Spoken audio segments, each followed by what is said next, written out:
Hang about. There we go. Oh, a technical problem somewhere. There's a technical problem. I've got a cat crawling all over me. Hello, everybody. Welcome to the midweekish review. Ish. Yeah, I couldn't do one last night because I wasn't feeling up to it, quite frankly. And in fact, we weren't gonna do one tonight because Drew said no, don't do it. Take the night off. But I insisted. I thought I'll put my body on the line for you good people. Can you look? Michael Burke doesn't have this problem on BBC News, does he? Oh, God. Let's try again. Hello, everybody. That's dating me, Michael Burke. That's because I saw you and I thought, what a Burke. Anyway, right. Welcome to tonight's midweek review. I don't have to come here to be abused. No, I could come down to you if you want. Yeah. We could meet up at Jadlam and I could abuse you there. So, good Lord. I know. Right, we're going to try and keep this short tonight, relatively short. And I thought we'd talk about a new kit that's just been announced by Hobby Boss, and we could discuss our own history of that particular subject and also our own particular kind of like what's the apprehension when it comes to Hobby Boss doing anything British. I think that would be mildly, that'd be putting it quite mildly, wouldn't it? Would be putting it quite mildly. So without further ado, let's bring up the image of what we are going to be talking about. And it's Hobby Boss have announced they are doing a 1/48 scale Hurricane Mark 1. Okay. Sounds good on paper. Discuss. Yeah, worried would be a... I've seen a lot of people being very excited about it, and I don't really understand it, given their track record with British subjects. And this not being terribly far away from a Bolt and Paul Defiant, for instance. Yes. So, yes. Whereas people have been going, oh, great, Hobby Boss is in a 48 scale Hurricane. I'm like, oh, great, Hobby Boss is in a 48 scale Hurricane. Hobby Boss, sometimes Hobby Boss get it right. But I have to say that Trumpeter and Hobby Boss's record with British, particularly, I was going to say particularly piston engine subjects, but no, just British subjects, is patchy to be generous and pretty terrible to be realistic. Yeah, right. Well, let's jump straight into the meat and potatoes of this. And they've got some CAD up on their website. Now, the problem with CAD is I am loath to even have a passing opinion on any kit based on CAD, because you can never fully see what the three dimensions are like. Oops-a-daisy. The thing about Hurricanes is they are spectacularly subtle aeroplanes, and it's very easy to get it wrong. And there are a number of pitfalls with the Hurricane that if you're going to tool one up, you've got to be absolutely bang on, or it's going to end up looking a bit comical. So it's I can't tell from. I mean, here's a CAD image here. So let's have a look. Oops, staging. Add to stream. Try that again. I can't tell from the CAD whether they've got the nuances of the shape right. Now, there are a couple of areas you always need to keep an eye out for on a Hurricane, but one of the main ones is the nose. And essentially, is the nose going to be wide enough that you could actually fit a Merlin inside? Can you fit a Merlin under it? You are? Can you fit a Merlin in there? Yeah. Now, this is something that name drop, Matt Whiting at Airfix, was one of the things he was doing when he was designing their 72nd scale and 48th Hurricanes, was that he took the Merlin engine from the 24 scale kit. He had the dimensions for it, for the full size engine, and then he went, right, well, I know the bare minimum of how wide this nose needs to be. And when you look at some Hurricane kits down the years, and I've built quite a number of them, there's no way you wouldn't even get half a Merlin engine in there. I mean, we'll pick some classic examples. Hobby Boss, their 72nd scale Hurricane, it's a brilliant kit, but it's a caricature of a Hurricane. Hella, their Hurricane, beautiful kit, but you couldn't get a Merlin in there. The Matchbox Hurricane, likewise. The Airfix Mark 1/Mark 2 from the 70s, which is, it's neither really. And the list goes on. Is you've got all these. Their 1977 Mark 1 isn't bad though, is it? No, that was probably the first properly accurate. Apart from the 20, what was the 24th one like? The 24 scale one is very accurate. Compared to the standards of the time. Anyway, but yeah, so you've had all these Hurricane kits down the years. I would say out of all of them, only a fraction of them have been anywhere near accurate. Now, that's not to say that some of the inaccurate ones are actually a joy to build, but they're inaccurate. So here we are in 2023. Hobby Boss have weighed in with their Hurricane, and so I'm going to get one of these, because I do like Hurricanes. But the first thing I'm going to look at is, well, could you get a Merlin engine in the nose? The second thing is to look at the canopy, because on the Hurricane, the canopy actually splays out backwards. Now, you knew that, didn't you, Drew? Yeah. There's a taper on it. Yeah, there is like a reverse taper on it. So that is going to be interesting to see whether they've captured that as well. Plus, there are numerous little, perhaps I wouldn't say minor, but perhaps less egregious changes of contour when it comes to the rear fuselage and the tail and whatever. Probably things that if you're not looking for it, you wouldn't notice it. I haven't seen anything massively out of bounds here at the moment, but I hate doing this. But at the moment, that nose gives me slight pause for reservation. Let's put it that way. Yeah, I think. I mean, I'm not convinced by the shape of the spinner, but that you have to bear in mind that Hurricane Mark 1's had a variety of different spinners. So until we actually see that in as a plan form, it's I wouldn't like to pass judgment. But I'm just overall, it's I'm afraid it's Hobby Boss stroke Trumpeter doing a Hurricane kit, and it goes back to their track record with British subjects, and I'm skeptical unless and until the evidence is in, shall we say? Right. Well, let's have a look at a few more images here. So we've got the cockpit there, or the frame for the pilot's seat and everything. And then we've got, let's just go back a second. This is an annoying website because it doesn't Oh, it's a terrible website. it Awful. doesn't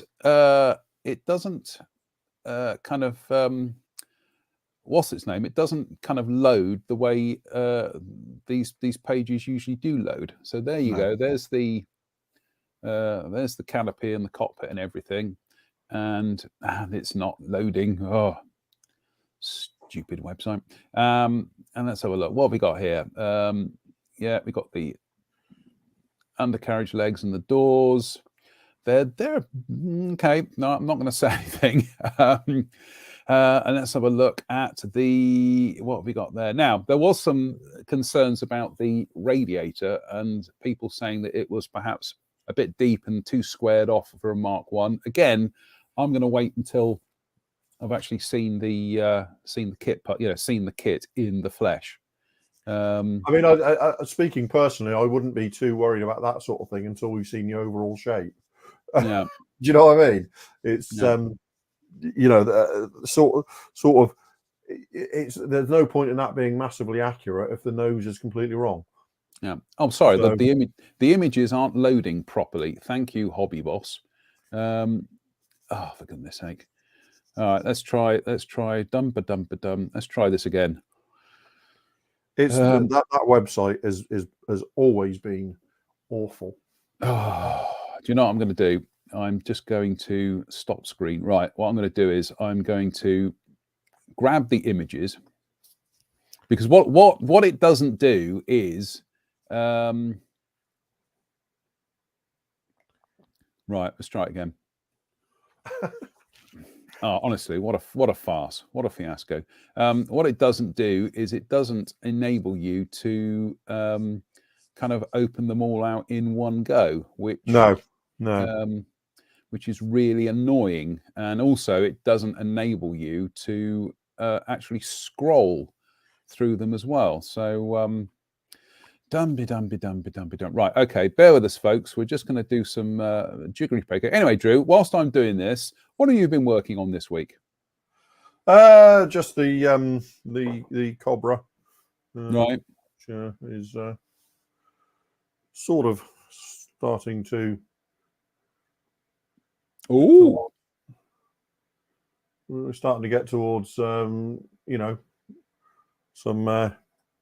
finishing and it's had a wash and it's had some weathering. So obviously it's going to need varnishing, and then I'll start weathering with oils and stuff. But yeah, it's that's the Special Hobby, or sorry, ICM. Although Special Hobby have boxed it as well.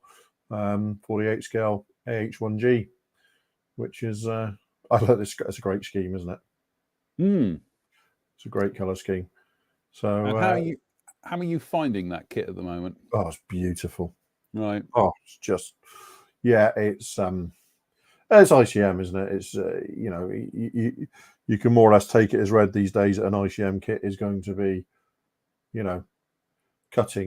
pretty much cutting edge in terms of assembly and stuff. Dan Wood said, "How does it fit on a shark mouth?" Yeah, fine. There's a big step on the nose of a Cobra. There's a footstep here.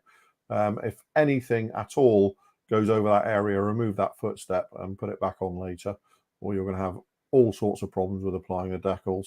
That one was applied in one, and the one on this side, I did slice into two, top and bottom, to apply it to get it to conform better. And also ICM decals are beautifully printed. All these stencils and stuff are completely legible. You can read them all. But the decals are quite they're not fragile, but they'll fold over on each other on themselves very quickly if you're not careful. And I found the way to deal with ICM decals is to use cold water. And also add some washing up liquid into the water so it keeps it a slick surface, so the decals can be moved around easily on the surface. So yeah, as opposed to stuff like Tamiya decals where we say get the water as hot as you can, ICM decals are pretty much the opposite. Use cold water and like I say, put something in the water to slick the surface Yeah, well, that's what I'm saying, Mike. They can be very grabby. That's why I add the washing up liquid, because it just makes them slick, and that means they slide around much more easily on the surface with a couple of drops of washing up liquid in the water. In fact, I've been using just literally that much water and just a couple of drops of fairy liquid in there. So, and it just like I say, it just makes that kind of slick surface, soapy surface that they can slide around on. But yeah, no, it's a fabulous little model, highly recommended. And I also this week, just although it's still sort of might get finished, might not, I started stripping the Mirage 3 down. Oh, for goodness sake! Because of the absolute disaster of the decals, which completely ruined the finish, completely ruined the model there. So yeah, I mean, whether that'll get finished or not is in the lap of me at the moment. You know, quite a large part of me just says, just grab the other one you got on a pile and build that instead. Mm-hmm. You know what I mean? Because it's no fun, is it? When you're trying to recover that sort of thing. Jim says, Jim Altegott says, I was hoping that Armour would upscale their 1/72nd scale Hurricane kits, but isn't that the plan?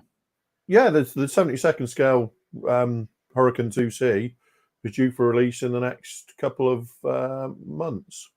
In 48 scale. Yeah, in 48 scale. Yeah. No, it is an active. Yeah, they are scaling the Mark II at least. Whether they're going to scale the Mark I up is yet to be determined, shall we say? Right. I see the Drew's fan club's turned up because Ivan Womack says, Drew or Drew, are you planning on doing the Hills Grey scheme on your Meng F4G? If so, No. you may want to start looking for aftermarket decal sheet, as the kit decal sheet markings are all dark grey. Yeah, no, I'm not. Fine. It will be in Euro 1. There'll be a Spangdahlem Euro 1 scheme, because that's the only scheme that F4Gs should wear in a civilized household. Okay. I don't like that. I'm not a fan of the Hill Grey scheme on Phantoms. Never have been. Never have. You know, it suits an F16, Right. and I never really thought it suited the Phantom. I'll have to have a look in my folder of microscale sheets here, because I'm sure I've got some. I'm sure I've got some low-vis Phantom sheets kicking around for some reason. Yeah, so I'm not. I mean, I quite like I think the Southeast Asia scheme and the 70s Southeast Asia with the light grey bottoms. All those on F4Gs look fantastic, but I'm not a fan of the Hill Grey scheme. Okay. That said, I've no doubt I'll build one at some point, because you're building a cross section of types, aren't you? So at some point, undoubtedly, a Hill Grey Phantom will be on the agenda. But yeah, not a fan. Right, let's go back to the Hobby Boss Hurricane here. Right, I finally managed to grab the pics here, and that's the wing, obviously. See, I know aeroplanes, and that's the wing. And now that's to be specific, that's the front wing. Front wing, right? Okay. Yeah, not the rear wing. The front wing. Oh well, no, but it's the lower wing as well. Because if this was the Hurricane biplane, Slipwing Hurricane. Yeah, the Slipwing Hurricane. Yeah. And there we've got. Let's just see if I can enlarge that a bit. There we go. There's the wing. Now, Hobby Boss have gone ribbit mad on this, and depending on whether you like it or how accurate they've done it, it probably looks very good. But I'm gonna wait until I've actually got a copy of this kit to pass, kind of full judgment on this. I do like. I would say I do like the fact that all the control surfaces are molded in. Yeah. That gets a plus from me. Yeah. I mean, I'm not terribly. au fait or sensitive to the hurricane shape, if you like. I mean, that looks okay to me, but I would profess, or I would defer to people who know more about hurricane shapes than I do. The one thing about the rear of the canopy there, rear of the cockpit. Sorry? There's something odd going on with the rear of the cockpit there, isn't there? Yeah. Also, Hobby Boss have done that classic thing of confusing the escape hatch as an entry door. Yeah. Which it isn't. Yeah. So, but stand by to see people building this model and having that open like a Spitfire door. I mean, it's their model; they want to do that, then fine. But again, that to me suggests a little bit of inexperience with the less engineering less rigid research than we might hope for. Sorry.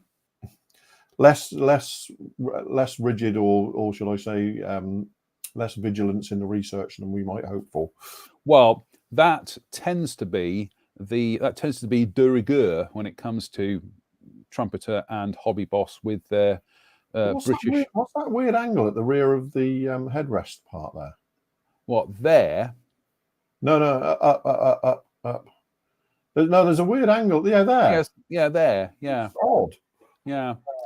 Again, we're going to have to get the kit to see what that is and whether that's a trick of the light or whatnot. But, okay. I mean, again, the surface detail looks very good, and there's some very fine riveting and paneling or whatever. But it's one of those things. It's that really counts for very little if the shape is all over the place. Yeah, it's not. What I'm seeing here isn't making me desperate to own one. I'm desperate to own one just so that I can later rest if it's any good or not. So plus being Hobby Boss, it's going to be fairly reasonably priced. Let's put it that way. He said, hopefully. Right, and then what we got here? We've got the. Obviously, Hobby Boss are going to go for a modular route here, and so they're doing this as bits that can be moved across to another variant. And there's the radiator. That radiator looks weird. Looks too narrow at the back there. I'm not gonna. We're gonna get the kit and then we're gonna give it a proper critique. But little things like then we're gonna pull it apart. Yeah, then yes, exactly. Then we'll flay it. No, we're not gonna flay it. That just looks weird anyway. But and then we've got what have we got there? We've got the gun. Exhaust. Yeah, the exhaust. Criminy. Yeah, molded in two halves. Yeah. Weird. Well, I think that's probably because they put like a little recess on the actual exhaust pipe itself. But again, that's okay. Well, we'll see how that builds. You've got the you also got the front of the cannon, the machine guns rather is separate as well. Then we are going to the canopy, and let's have a look.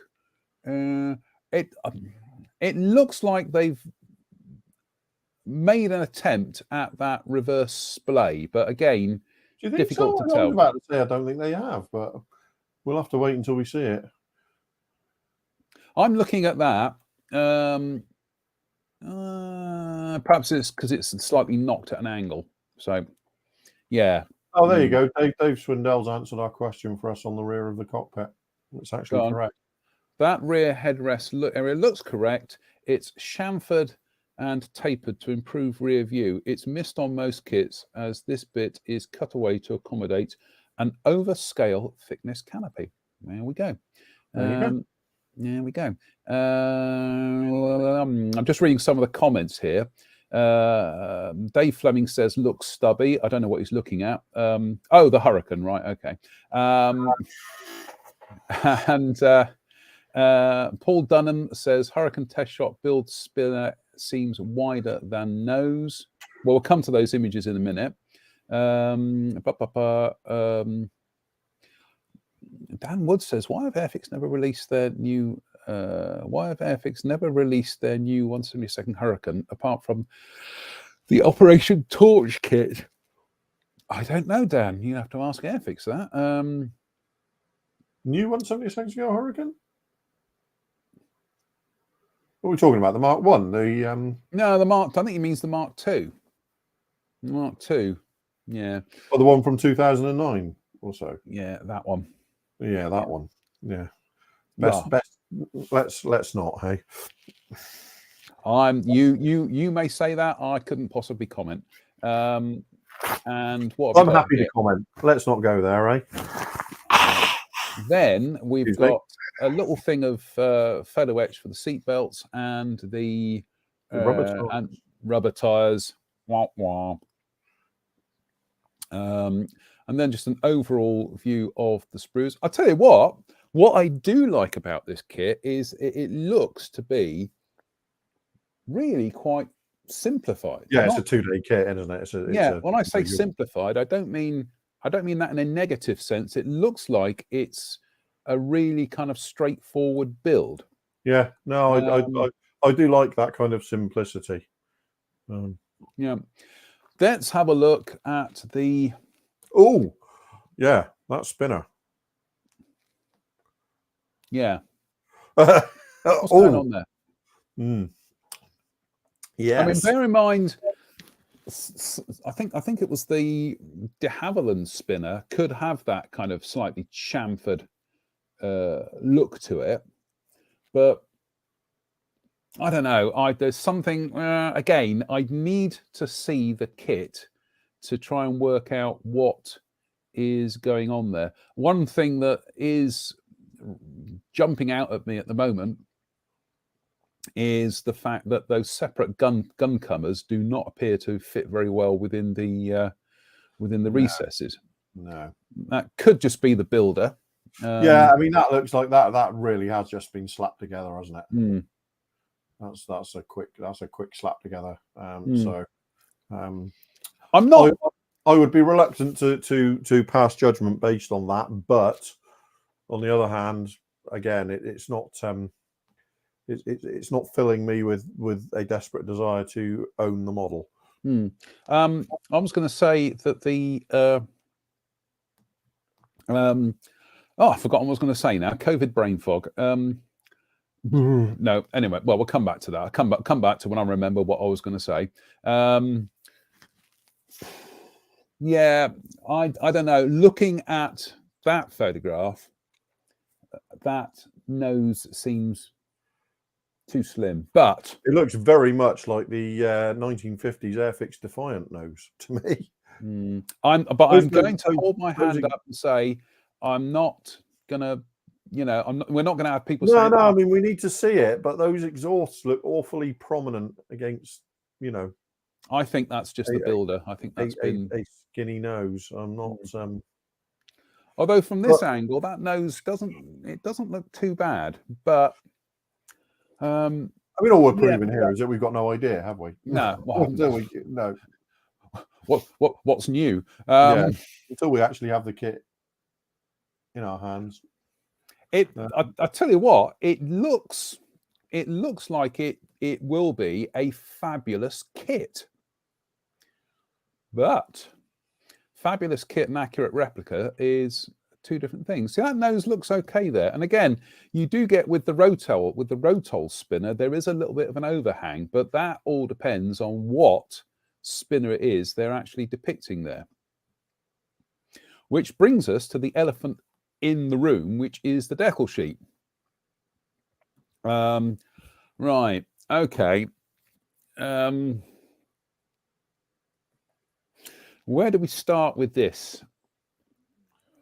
Well, we just say it's appalling and move on. Well, no, because that's what have we got? Here are the aircraft. So there are 4 schemes depicted in the kit. So we've got I can't even see what they've done here. I mean, I'm trying to. I'm trying to work out with this FUZ. I wonder what I'm trying to see what the serial number for FUZ would be, because I can't see it on the sheet, and that's really annoying. Either way, a Hurricane with black/sky undersides with a yellow rear fuselage band. Does that seem right to you? Do you know what? I got no.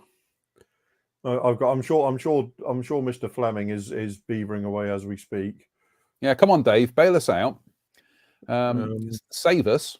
Something. Let's just say something. And there's a yellow area under the nose as well, and a yellow spinner. Yeah. I'm. It's on the one hand, I'm less than convinced. On the other hand, it's so off the wall that it's probably right.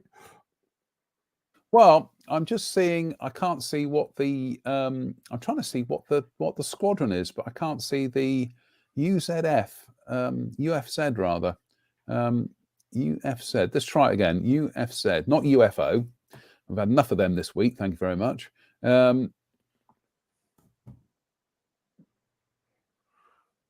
Yeah, I don't think that's right. I think that's. I think that's, to say the least. I think that's wrong, and I think they've.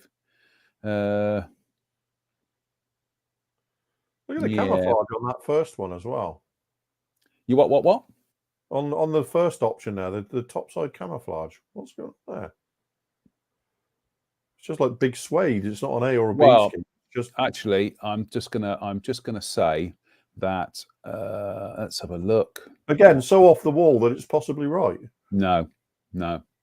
I think I can fairly categorically say those camouflage patterns are wrong, and yeah, that's not right. It's not to have kind of like bands. Ironically, the grey and green one is the one with the nearest to an actual camouflage scheme. Yeah. Yeah, that looks wrong. How can I put this delicately? It looks like a right dog's breakfast, quite frankly. And yeah, I mean, that's possibly FUZ is a training flight, but I need to go and research that a bit more. But I think if somebody came to me and said, we want to do this Hurricane in this scheme, I'd be right. Okay, let's go and research it. Apart from the fact that most of the roundels on these aircraft appear to be, they just don't appear to be right.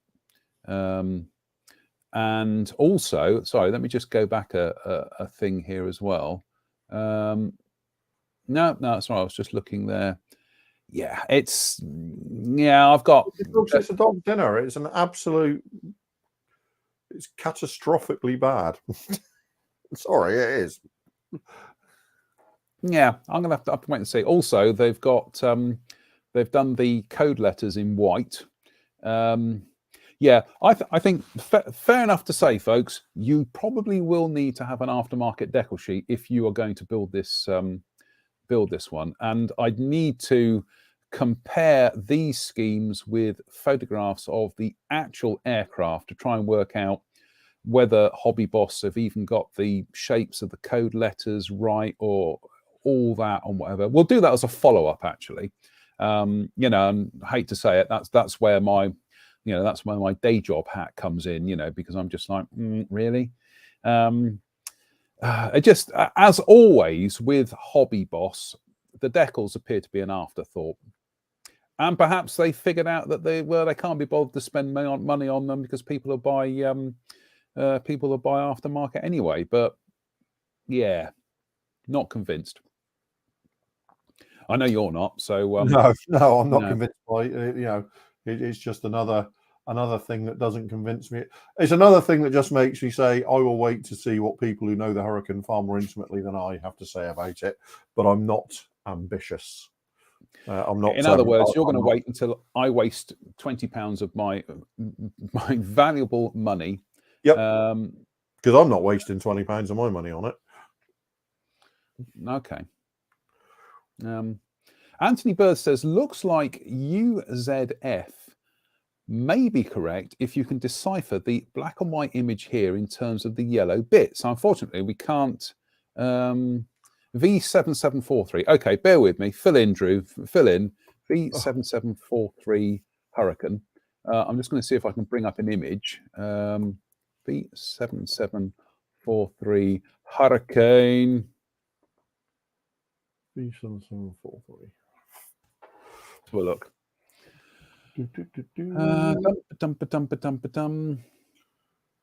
Yeah, right, let's have a look. Right, so it was UZD V7743. No, I think what that is, Anthony, is what you're seeing there is the sky. It's the codes are in most probability medium sea grey, which means they're going to show up as a different color to the spinner and the sky band. So I don't think they are, I don't think they are meant to be the same color. Yeah. Unfortunately, you can't click links in the can't click links in the doodah. So yeah. BRDM2RKH says FU, charming, was an RAAF squadron 453. But Dave Swindle says, looks like a standard sky band to me. And Dan Wood says, TechMod do UZF as an aftermarket set, and they have it as standard colors. Yeah, I'd go with TechMod. Yeah, I'd go with TechMod. Yeah. There's nothing. There's nothing that convinces me that's the correct interpretation. Yeah, but there's no reason for it. No, and I think we've said this before, is that you tend to get a little bit kind of like concerned is when they get the decal sheet wrong, then you start asking yourself, well, how much of the research into the plastic is correct as well. Yeah, we'll wait and see. But I mean, the plastic doesn't look too bad, but yeah, the decal sheet looks like it's a complete and utter write-off. So yeah, Jim Aldercott says FUZ. I thought this was a family show. It is. It's just, yeah, that's bizarre. Anyway, so that's, Hobby Boss 48 scale Hurricane Mark 1. So we'll get one and we will analyze it to within an inch of its life, and might even build it. Watch this space. Well, I was going to say, I did.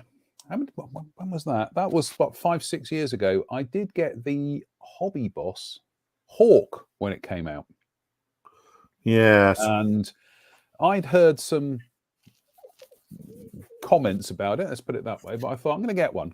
So I got one from Antics in Bristol, and beautifully molded, absolutely stellar molding compared to the Airfix and the Italeri ones. Absolutely, hands down, the best molded Hawk available in 48 scale. However, it's not 48 scale. It's about 150. It's about 146th scale, wasn't it? Do you know what? All I remember is that every time I see that kit now, I kind of shudder, because I remember. There's one thing. If there's one thing our peer group tends to know a lot about, it's Hawks and Harriers, it was quite comprehensively pulled apart. Yeah, it's a shame because actually, Like it had been tied to 4 horses who were sent off running in different directions. it's. I mean, by and large, it wasn't inaccurate. It was just massively overscaled, which is bizarre because how do you get something like that wrong? But then again, we've seen that happen. Wouldn't be the first time. We've seen that happen, haven't we, Edward 109G? Well, there you go. There you go. Which there was nothing wrong with that. There was nothing wrong with that kit. It's not overscale. It's not overscale. And then it's kind of like, yeah, and then it quietly disappeared. Yeah. But yeah, we'll get one and wait to see what it's like. So, right, what? Any other releases that have been out in the news that's been announced? I see Academy have announced a new 48 scale P51D today, or an F51D, I should say, because it's going to be a Korean War variant. Right. And immediately you've got the usual, why are they doing a Mustang? That's not very original. It's like, yeah, you have to think about Academy and their home market. And it's the same reason why in the last year Academy have done a Zero, they're doing a Wildcat, and they're now doing a Mustang. All subjects that Edward have covered in the last 3-4 years. Immediately people are going, Edward have covered them, it's pointless them doing it. And I'm thinking, you're missing the point, people. Like Academy is South Korea's Airfix. Yep. That will be available in every corner shop in South Korea that stocks models. The Edward Wildcat won't be. The Edward Zero won't be. So people have a tendency to be a little bit parochial and think about it in terms of their perception of the model world, rather than looking at the wider. It's like Hasegawa is cheap as chips in Japan, as is Tamiya, and available everywhere. Here you pay a premium and it's premium kits. There it's just a model. So yeah, I mean, leaving aside the usual Edwards Mustang doesn't make any money for Academy.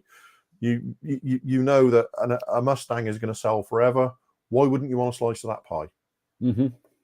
So yeah, so they've announced that today. The Wildcat was announced last year and they confirmed it for release this year. The Zero's out. So yeah, that was quite a surprise turn up today. Actually, that came out of nowhere, really. But your light is flashing in and out, John. It's blowing out, and yeah, it's because I'm kind of like I'm quite close to the light here. Yeah.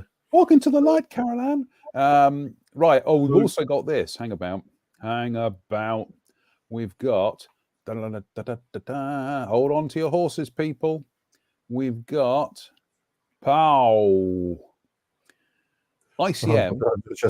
Not just. How about see if I can get the better image of that. Heavy, remove. Heavy breathing intensifies. Well, that's the thing. It's Lordy. How about that's what I'm looking for. That one. There we go. Yeah, that looks lovely, and of course, being ICM, it just I mean, praise be that it's a new 48 scale Marauder and it's by ICM.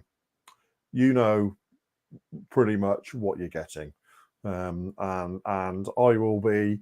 I will fight to be the first to get hold of one of these and build it. I love the Marauder. I think it's a beautiful aeroplane, and used in massive amounts in the UK.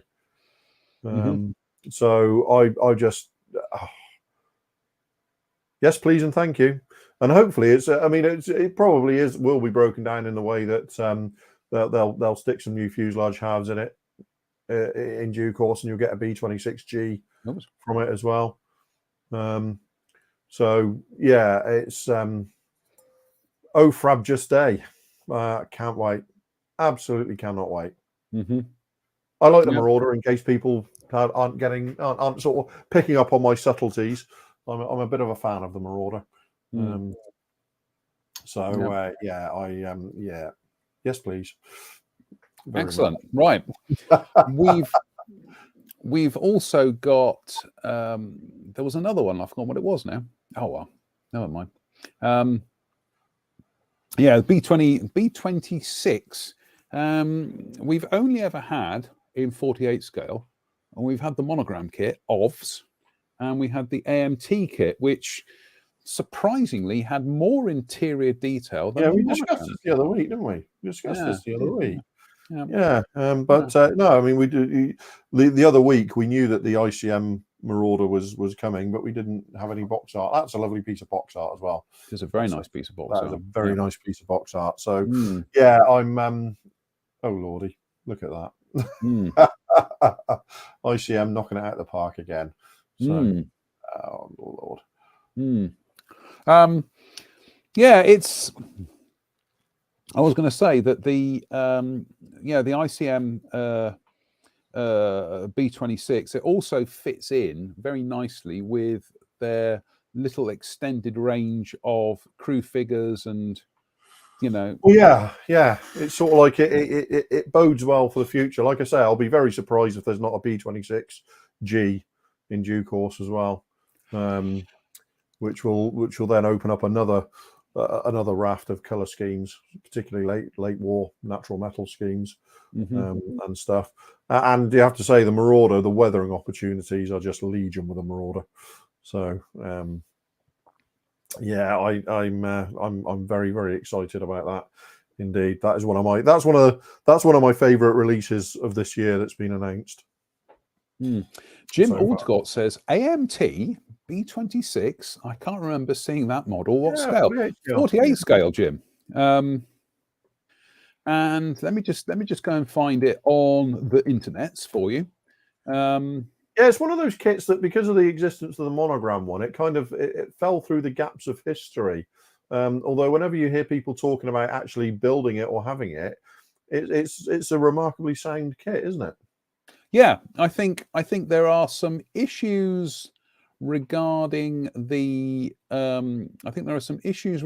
width of the engine nacelles, and I think they might be slightly oversized or undersized, something like that. They don't look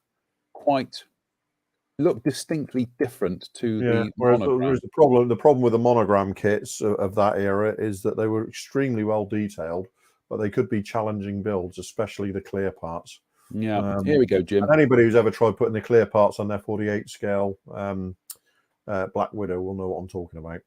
There we go. Yeah, so it was reboxed by Eschi. Yeah. Yeah, but it was originally released by AMT. And yeah, it was a one of their 48 scale kits from the late 70s, 1978, I think it was. But the interior is it's mad. There's so much going on in that interior. It actually makes Monogram's kit look positively kind of meager, and that's no slouch. So weird. But I've got one up in the attic, actually. I'm not going to build it now, obviously, but I've seen some very nice models built of it. But as you say, you don't see that many of them, because I think it's just fallen off the radar with a lot of people. Yeah, it's an oddity. It's an oddity. It's an oddity. I don't recall ever seeing even a picture of one built. Yeah, I've seen one, but that was a long time ago. Yeah. But anyway, the fact remains that ICM are doing a new tool of it, and so this is all just chat. Well, because we are about to have one of the preeminent manufacturers on the planet at the moment, I would venture to suggest. In terms of quality and stuff like that, doing a new Marauder. And also, you know that it's going to be ICM kits. Hello. Here we go. ICM kits are very, very good value for money. So I would be surprised if that Marauder is over £60 when it hits the UK. I would. There we think go. AMT 148 scale Martin B26 Marauder. So with crew bombs, movable turrets, and detailed interior. Very detailed interior. That's a really strange thing. But yeah, it's odd. They only ever did. Well, no, AMT. Let me qualify that. They did do a Junkers 88 prior to this, and that's dreadful. That's a right stinkeroo. That is. This, on the other hand, is actually fairly decent. And like I say, it's almost as if they were really trying to compete with Monogram. Well, I think clearly, I think they had plans, but they never really played out, did they? No. And then they came back into the mix in the early 90s with their A20 Havoc, which I think is a beautiful kit. I know some people are just a bit kind of sniffy about it, but no, I think it's perfectly workmanlike. I love that model. I built a couple of them. Yeah, I have as well. I've still got my built up one up in the attic somewhere. It's fabulous, absolutely fabulous. Then they did the. I remember that being a tenner as well. Yeah, it was ridiculous low price. I can remember phoning up Wonderland Models in Edinburgh because they had it in. I said, "Oh, I'll have one of those. How much is it? It's £10. I'll have 2 of those, please." And then they followed that up with the Tiger Cat, which they kind of balked the nose on that a bit. The Tiger Cat wasn't quite as. It was nice, but it wasn't. It was, and also the Tiger Cat had huge problems with the rubber tires, didn't they? They chucked the rubber tires in the box, and it started melting the kits. But yeah, and I see Alan Richardson there saying can't wait for the Sky Crane. That's actually released now, isn't it? So it is. That's all the naysayers of last year who couldn't believe it was happening. There you go. ICM in the face of frankly stupefying odds have tooled and released a 35th scale CH-54 Sky Crane. I think kind of like depending on what else gets announced for the rest of 2023, I think if we were to do a Kit of the Year award, I think it would just in terms of spirit alone, it would go to ICM and their Sky Crane. Yeah, scale of ambition.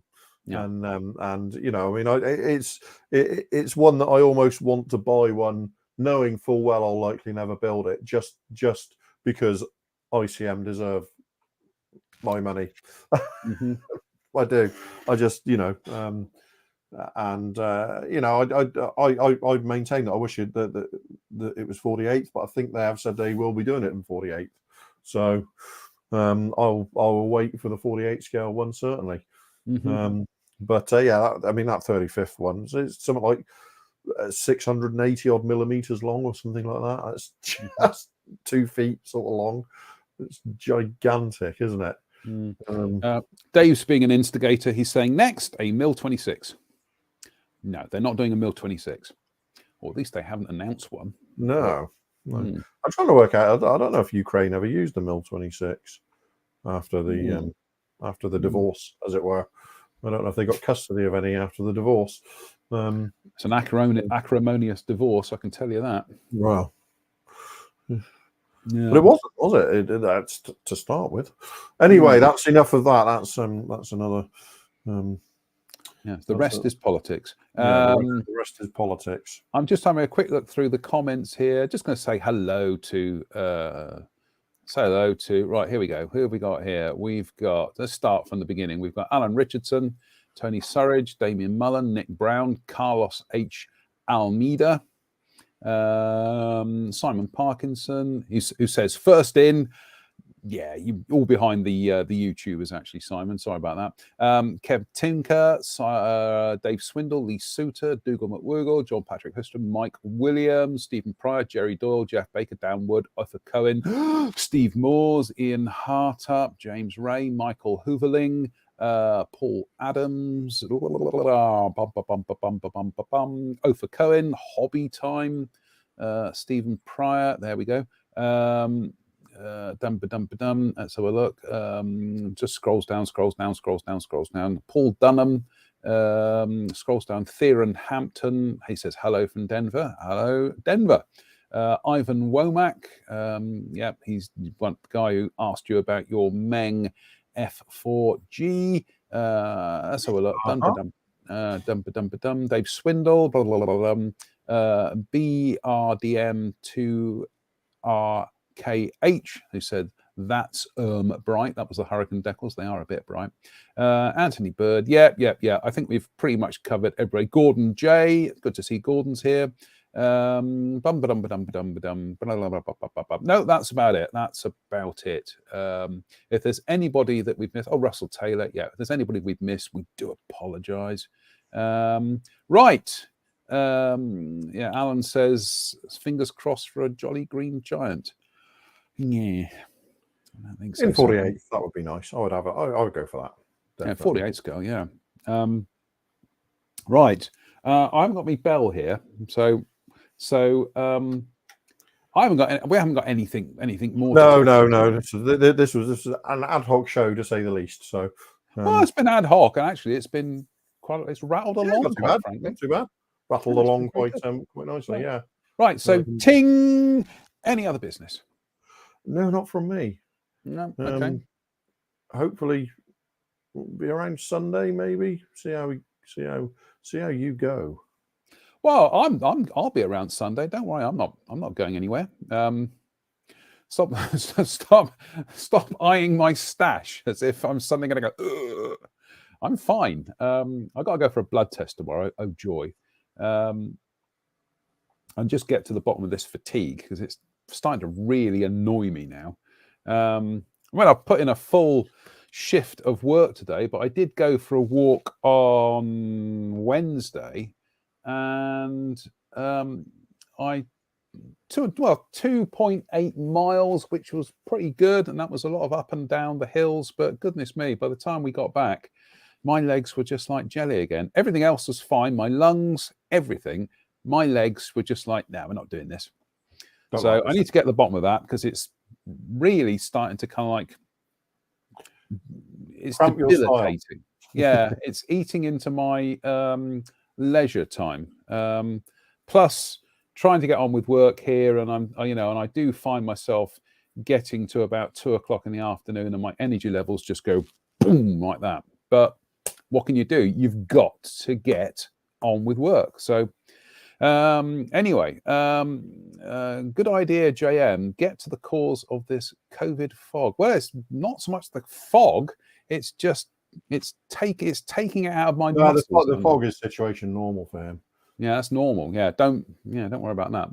My general kind of like confused air and dotty. It's not an air. It's not that kind of dotty demeanor. That's not an act. That's always been like that, quite frankly. Right, Drew. So just to play catch up on a few things here. Did you go to the Tank Museum show? No. Oh, okay. Fair enough. No. I didn't. I did that thing kind of sneaks up and goes before I even notice it's on most of the time. Well, I'm in talks with Mr. Farmer about doing one of them, perhaps the autumn one, but we'll wait and see what. Because that's all dependent on him as well. But other than that, I mean, what shows have we got coming up this year? We've got the. Actually, is there a Cosford show this year? No idea. Do you know what, John? I've paid no attention whatsoever to any of it at the moment because I'm kind of still I'm kind of still not terribly comfortable around humans. After last April's COVID shenanigans, I'm still not, and the fact that it's it's prevalent again at the moment. Yeah. I'm still not terribly comfortable around other humans, so I'm still kind of Fair enough. not paying attention, if I'm honest. I've it's got to be said that my my caution at not wanting to catch this blessed disease, illness rather, virus rather, has been fully vindicated by the problems I'm now having. Now let's be completely open and honest here, folks. I'm not. It's not life-threatening. You know, I haven't got any life-threatening symptoms or anything like that, but it has seriously impacted on my kind of like what I'm used to doing, and it's really frustrating. So, anyway, yeah, and also, God, finish it February. Well, I think finish it February at the moment is actually work and then hobbies later. So, so it's a slightly different finish it February for me. But hey ho. On that bombshell, I'd like to say thank you to Drew for joining us tonight. Thank you to everybody who's tuned in to watch two middle-aged men in Somerset whittle on about their favourite hobby. We'll be back on Sunday, isn't it? Yeah, Sunday. What are we going to talk about Sunday, Drew? I honestly, I just think over the last couple of weeks, there have been quite a few releases and announcements and stuff that we could probably ad-lib it and fill it reasonably easily. All right, well, send me the list of what those releases are, and I can queue them up, and then we can get them all ready to go. So anyway, right, on that note, just to say thank you to Drew, thank you to everybody who's tuned in. You know, we're always very, very grateful of having such a loyal and fantastic following. Especially as some people are now trying to kind of like grab our spot. No, I'm joking. Muscle in, and I'm manner. No, I'm joking. We're not possessive. Leave our Wednesdays alone. No. Oh, actually, and any other business is.